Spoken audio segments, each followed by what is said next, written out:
Opa, está melhorando, hein? Estamos melhorando. Quase todo mundo da igreja com a Bíblia impressa. Muito bom, parabéns, irmãos, é isso. Vem para a igreja, traz Bíblia impressa.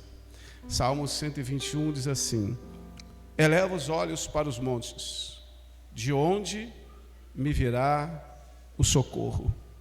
O meu socorro vem do Senhor, que fez os céus e a terra. Vamos orar?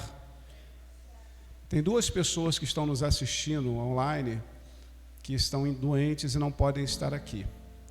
Uma é a pastora, está nos vendo em casa, está adoentada, não conseguiu vir aqui. Ela disse: filho, meu coração e minha mente quer estar lá, mas meu corpo não está aguentando ir. E o segundo é o Jonatas, que eu acabei de falar com a esposa dele, com a Thaís, que também está adoentado, sentindo fortes dores, já tem uns dias. Inclusive, ele está ficando em cadeira de roda de tanta dor que ele está sentindo. Então, nós vamos orar por esses dois irmãos que estão nos vendo em casa, dizer para eles que eles não estão sozinhos.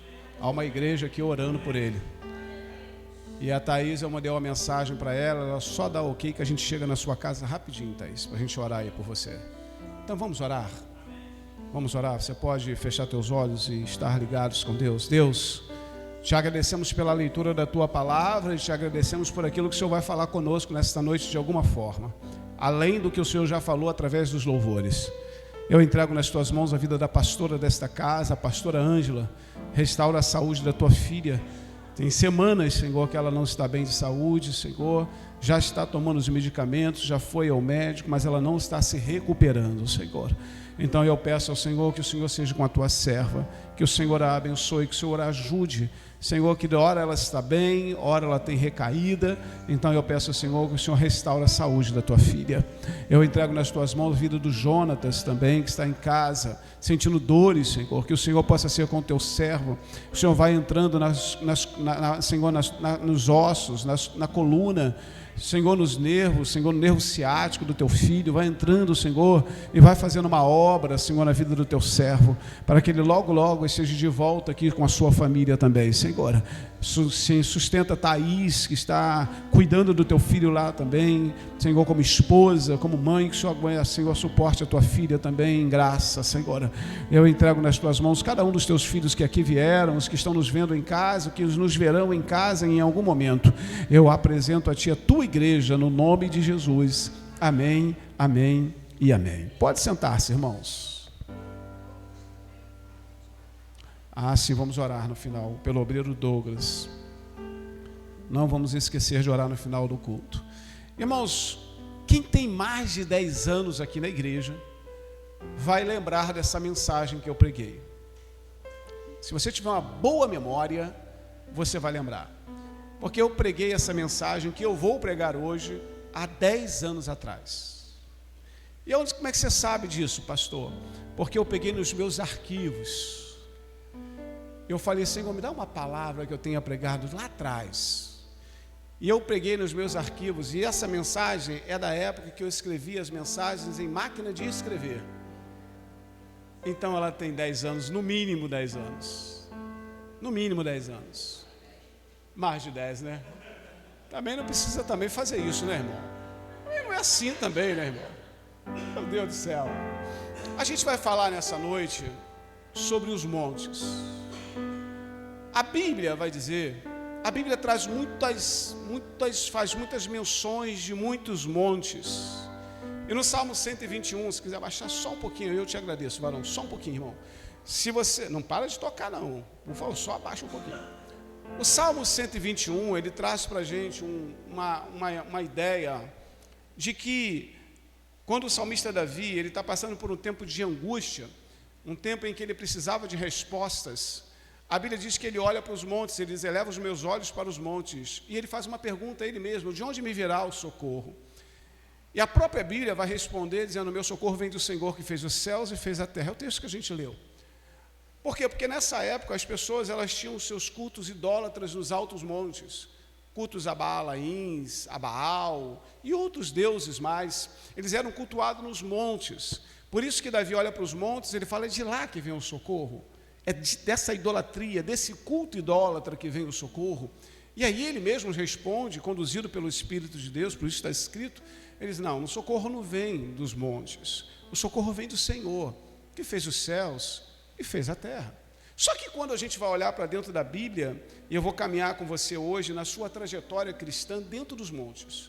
Então, cada monte que eu for citando da Bíblia, você vai dizer para você mesmo se você está nesse monte ou no monte seguinte. Porque cada monte, se a Bíblia manda a gente olhar para os montes de alguma forma, é porque tem ensinamento lá. Alguma coisa Deus quer nos falar. E nessa noite eu vou estar ministrando, se Deus assim permitir, sobre os montes. E cada monte que a gente for passando dentro da palavra de Deus, você vai se encaixando nele. Dizendo, estou aqui. Não, esse aí eu já passei. Não, estou nesse aqui. Esse aqui eu já passei. Porque em algum desses montes, você provavelmente vai estar. Amém? Pronto a viajar? Vamos viajar? Vamos viajar nos montes? Primeiro monte que normalmente a gente embarca, a gente se assenta nele, é o Monte Horebe. O Monte Horebe é um monte que nós chamamos o Monte da Chamada Divina. Aquele monte em que Moisés viu a sarça ardendo. Lembra que Moisés viu a sarça ardendo e ela não se consumia? Então, esse é o primeiro monte que todo crente, ele passa por esse monte. É um monte em que você começa a entender a tua chamada, talvez não ministerial, mas a tua chamada em Deus. Você começa a entender e começa a ouvir a voz de Deus de uma maneira diferente. Você começa a identificar que Deus tem algo com você, que existe um propósito maior na sua vida do que apenas a vida que você estava levando, que Deus separou você para alguma obra, para alguma coisa específica. E todos nós, em algum momento da nossa vida, a gente teve que passar pelo Monte Horebe, o monte da chamada divina.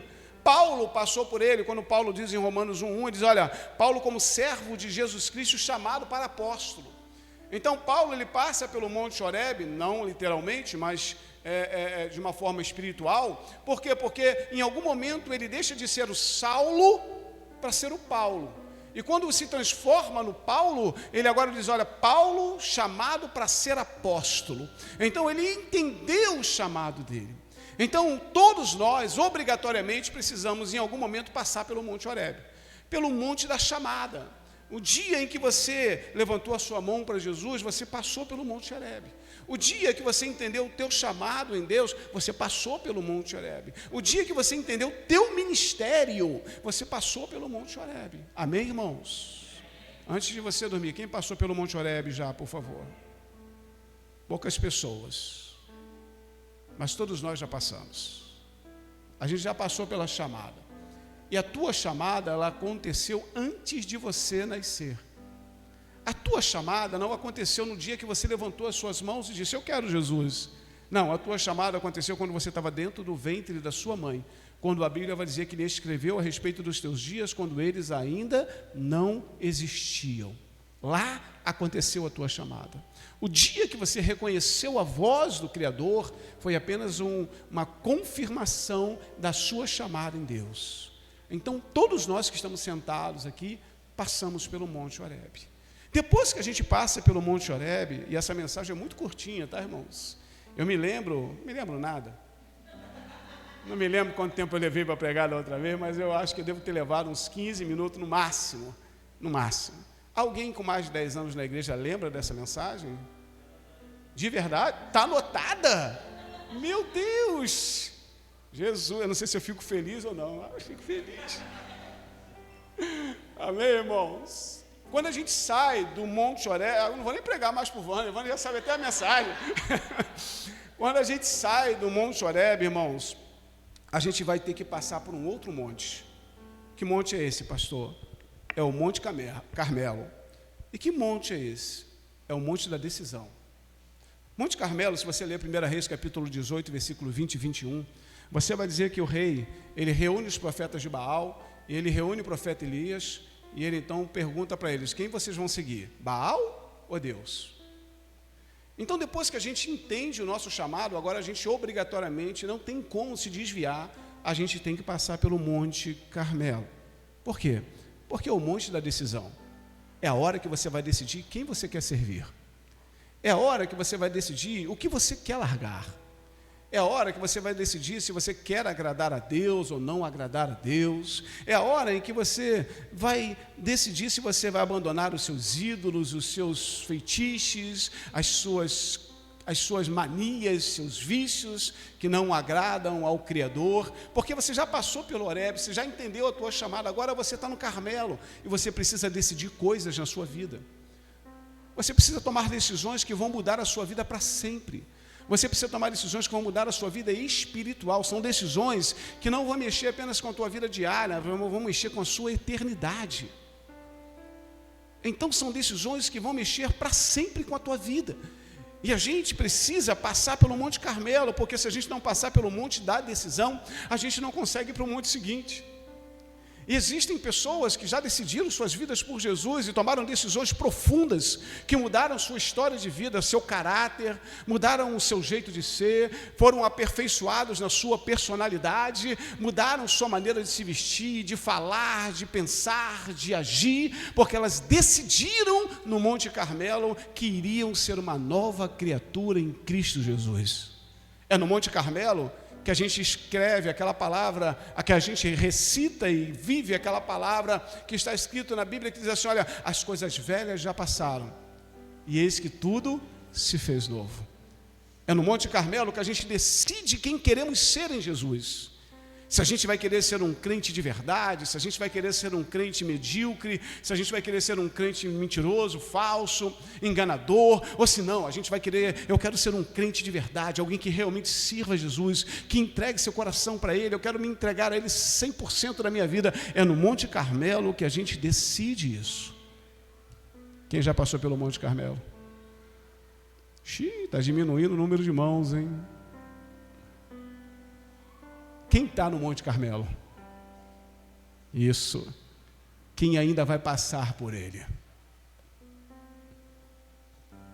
Todos nós passaremos de algum jeito pelo Monte Carmelo.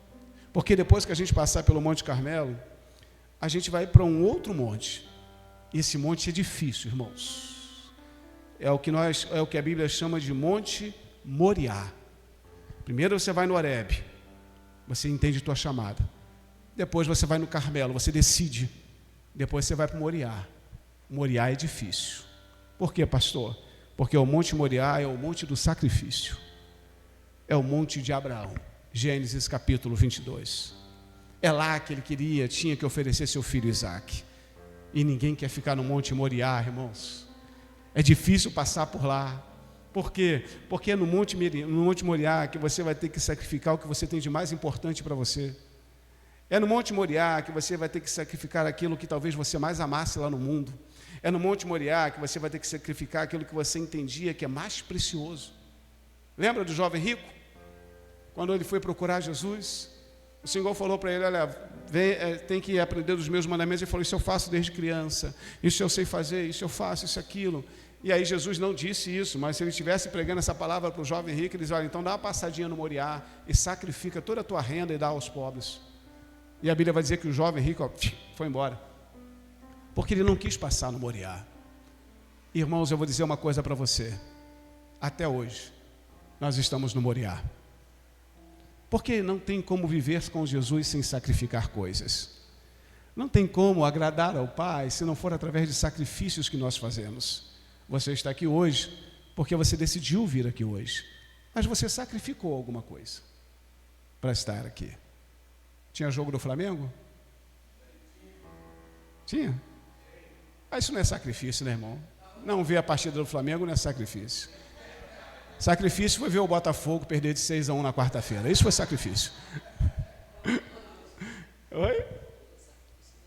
Doloroso, né? Tortura. Então a gente vai ver, irmãos, que todos nós passamos pelo Monte Moriá. Às vezes ficamos lá meses, anos. Talvez a gente fique no Monte Moriá para sempre. Porque a gente vai ter que sacrificar todos os dias alguma coisa. Tem dia que você vai sacrificar a vontade da tua carne, o teu desejo, a tua vontade, aquilo que você gostaria de fazer, que a Bíblia diz que você não pode fazer. Você vai ter que sacrificar alguma coisa. Então o Monte Moriá é um monte quase que nossa morada. A gente quase vive lá. Mas tem dias que a gente passa com mais veemência no Monte Moriá. Tem dia que o sacrifício é maior. Quando o Senhor chamou Abraão para subir ao monte, o monte do sacrifício, ele diz, olha, vai sacrificar Isaque, teu único filho, o filho a quem tu amas. Eu imagino que a subida de Abraão para aquele sacrifício não foi uma subida qualquer. Deve ter sido muito dolorosa. A gente já pregou isso aqui algumas vezes. Então, a gente vai entender, irmãos, que o Monte Moriá é um monte que todo crente tem que passar obrigatoriamente. Você já sacrificou alguma coisa em prol do Senhor? Sim. Não? Sim. Se você sacrificou alguma coisa em prol do Senhor, você já deu uma passadinha no Moriá. Sem você perceber. Porque depois que a gente passa pelo Moriá, a gente vai de vez em quando visitar um monte. Que monte, pastor? O monte do Getsemane. O monte da angústia. O lugar da angústia. O lugar da prensa. Você fala, pastor, até agora eu não vi um monte bom. Só tem monte ruim. Calma, irmão, vai chegar no bom. A gente começa no Horebe, na chamada, é um monte bom. Depois da chamada, a gente vai passar pelo Carmelo, que é o monte da decisão, que também é bom, a gente vai decidir seguir a Jesus. Depois que a gente passar pelo Carmelo, a gente vai no Monte Moriá, e não tem jeito, tem que sacrificar. Mas aí de vez em quando, Jesus deixa a gente passar no Monte Getsemane. É o monte da angústia. É o mesmo lugar em que a Bíblia chama de jardim, para você não me criticar chamando de monte, em que a Bíblia vai dizer que Jesus chorou. Lembra? Quando ele estava lá no Getsemane, próximo a ele serem crucificado, e que ele levou 2 discípulos, Pedro e João, para orar com ele, e quando ele desceu, ele falou, vocês não puderam orar comigo? E ele diz, o único texto da Bíblia em que ele diz, a minha alma está angustiada. Foi lá que Jesus suou sangue, porque ou ele suava sangue, ou ele morria de ataque cardíaco. Como ele não poderia morrer do ataque do coração, ele teve que suar sangue, por causa da angústia que ele estava sentindo, porque ele sabia o que esperava ele, e não era apenas a dor da cruz, não era isso que atormentava Jesus, era o pecado da humanidade nas costas dele. Então de vez em quando, ora sim, ora não, a gente dá uma passadinha no Getsemane. Mas sabe o que tem de bom no Getsemane? Nada, pastor, não é possível. Tem alguma coisa boa lá? Tem. Jesus já passou por lá. E ele sabe o que é a coisa da dor. Ele sabe quando você está chorando, quando você está gritando e quando você está uivando. Ele sabe quando você está gritando por dentro sem sair um som da sua boca. Ele sabe quando você está chorando por dentro e rindo por fora. Ele sabe quando você está falando para todo mundo que está bem, mas quando você entra no teu quarto, só você e o travesseiro sabem o que acontece. Ele sabe de tudo isso. Mesmo quando você passa pelo Getsemane, quando eu passo pelo Getsemane, eu louvo a Deus, porque o meu Jesus já passou por lá, para entender a dor e o sacrifício que é chorar. Não tem jeito. Em algum momento da nossa vida, a gente vai passar no Getsemane. Alguém já passou? Eu também. Mas a gente não fica lá para sempre. Jesus não ficou lá para sempre. Depois que ele passou pelo Getsemane, ele saiu de lá e recebeu a vitória através do sacrifício da cruz. E sabe qual é a boa notícia? Você também. Porque a vitória de Jesus é a sua vitória. Ele ressuscitou para que você não morresse mais. Então a sua vitória, ela aconteceu no princípio do Getsemane e terminou na cruz com a ressurreição de Jesus. Então todos nós, em algum momento, vamos passar pelo Getsemane. Talvez você esteja aqui hoje e está dizendo, pastor, eu não passei nem pelo Moriá. Eu não passei nem pelo outro. Eu já estou no Getsemane faz tempo. Estou sendo prensado, porque o Getsemane significa prensa. Eu estou sendo prensado lá. Estou sendo amassado lá. Eu venho dizer para você que você fique em paz. O Getsemane não é para sempre. Não é morada de crente. É só passagem. É só um momento. Quando a gente passa pelo Getsemane, todo crente passa, a gente vai e a gente sai de lá melhor do que antes.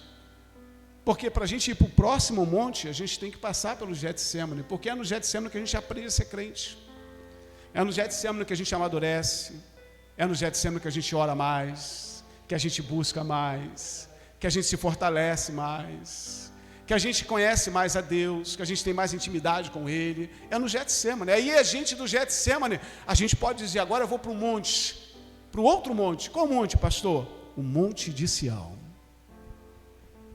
Esse é só para quem passou no Getsemane, porque não consegue ir para o Sião se não passar no Getsemane. O Getsemane te ensina a chegar no Monte de Sião. E o que o Monte de Sião é, pastor? É o Monte da Fortaleza. Salmo 125 diz, os que confiam no Senhor são como os montes de Sião, que não se abalam, mas permanecem para sempre. Passou pelo Getsemane, você está pronto. Agora você pode ficar no Sião, fortalecido. Por quê? Porque você vai dizer o que Deus disse a Josué, ser forte e corajoso. O que Paulo disse depois de ter experiências, quando ele disse, olha, eu sei ter tudo, sei não ter nada. Quando ele disse lá no livro de Romanos, se não me falha a memória, tudo posso naquele que me fortalece. Então só consegue chegar no Sião quem passou pelo Getsemane, porque agora você está cascudo, agora você está fortalecido.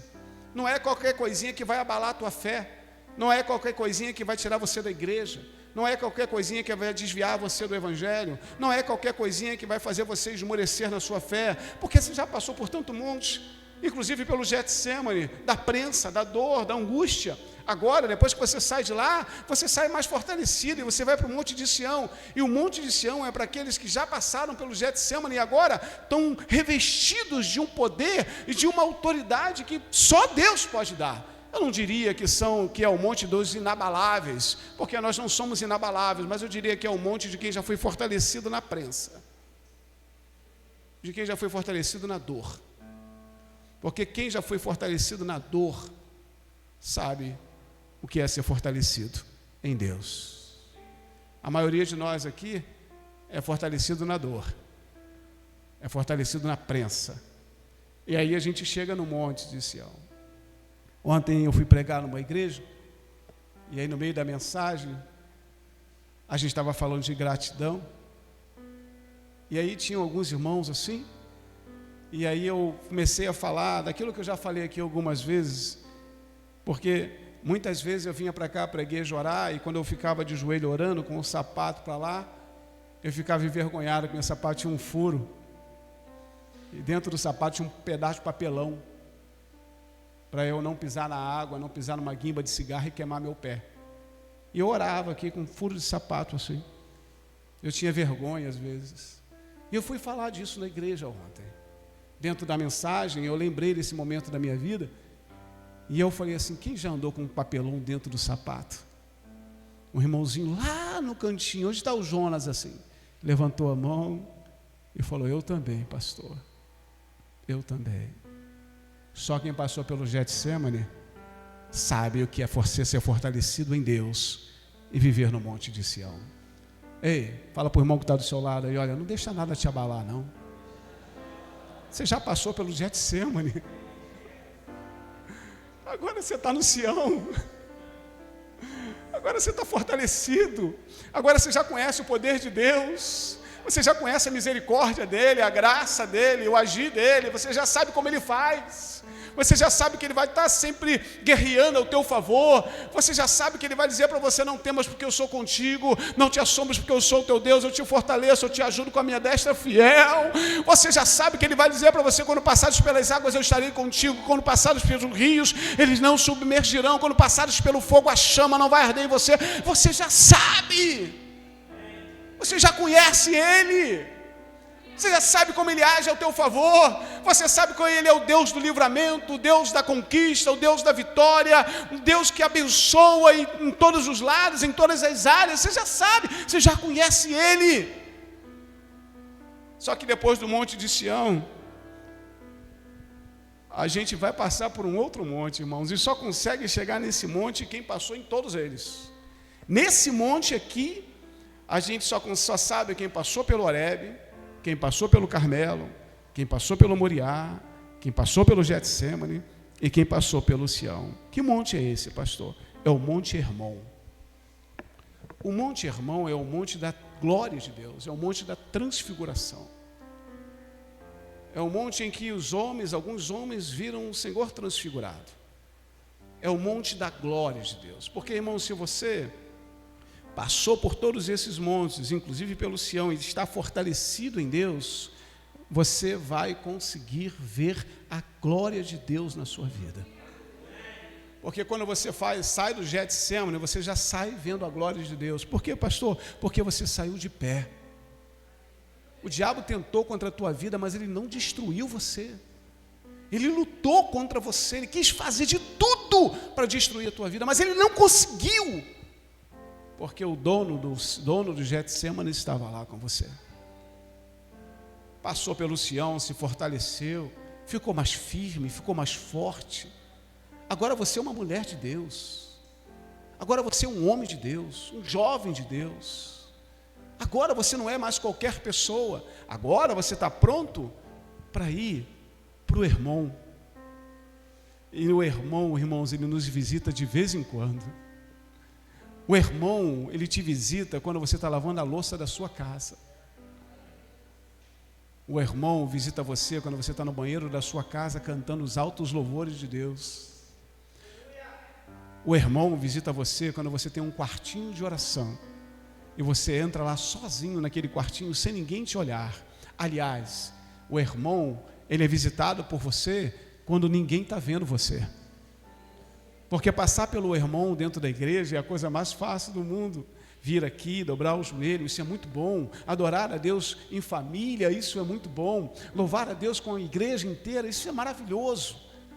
Mas o Hermon, ele se manifesta ainda mais quando a gente está no nosso quartinho de oração, quando a gente está no nosso ônibus orando, no nosso carro orando, na nossa casa louvando a Deus enquanto você arruma a sua casa dando glória a Deus, amém, mulheres? É lá que o Hermon se manifesta. Então, todo crente, ele precisa conhecer o Hermon, porque se ele não conhecer a glória de Deus, vai faltar alguma coisa na vida dele.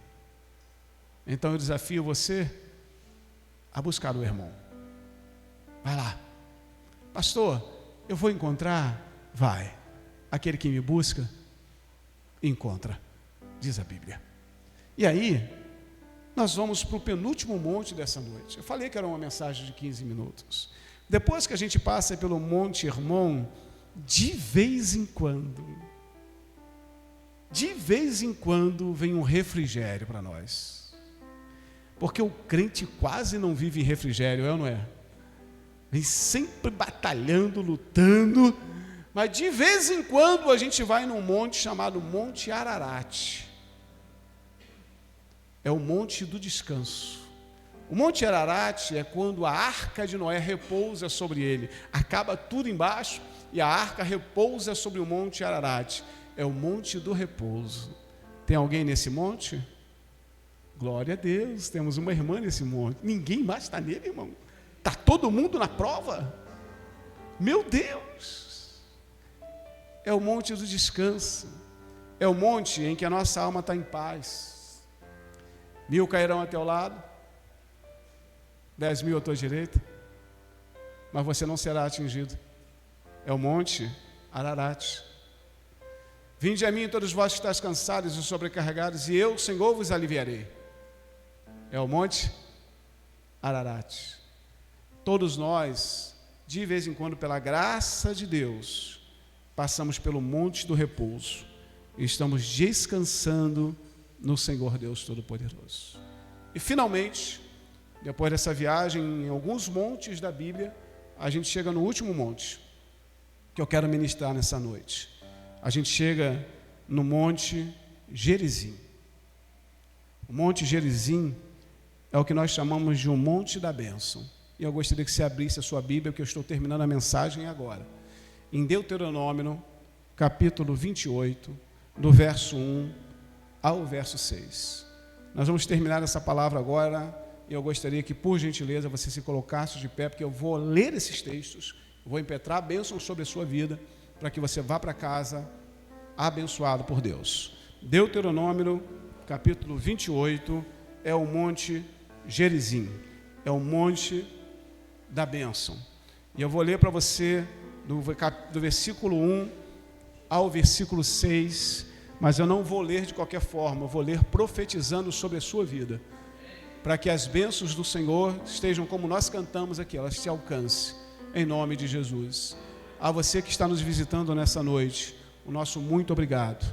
Que Deus abençoe a sua vida abundantemente, que você tenha se sentido à vontade nesta casa e que volte outras vezes. Se você tem um lar espiritual, leve o nosso abraço ao seu pastor. Se você não tem, quem sabe não é esta casa que Deus escolheu você para congregar e fazer desta casa o seu lar espiritual.